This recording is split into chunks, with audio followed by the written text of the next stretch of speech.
If you want to enable and set up mobile hotspot on Samsung Galaxy A57, first of all, we need to go to settings. Over here in settings, we should be able to go to connections.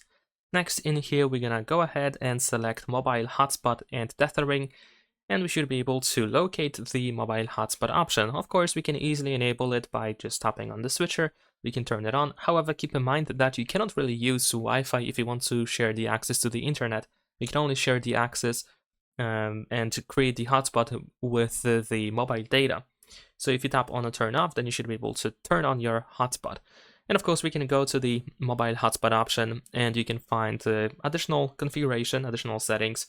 Over here, we have the network name, the password. We can adjust the band to make it more compatible, even with older devices, or if you want to increase the performance.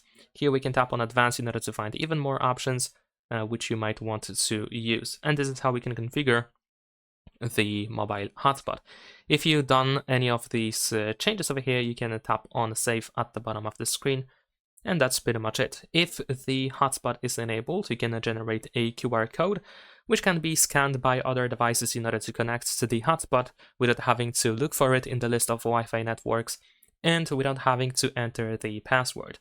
And the mobile hotspot can also be toggled by using the control center or quick settings. Over here we have this button. By default, it should be added somewhere in here, which we can use to enable or disable the mobile hotspot. That is pretty much it. Leave a like and subscribe.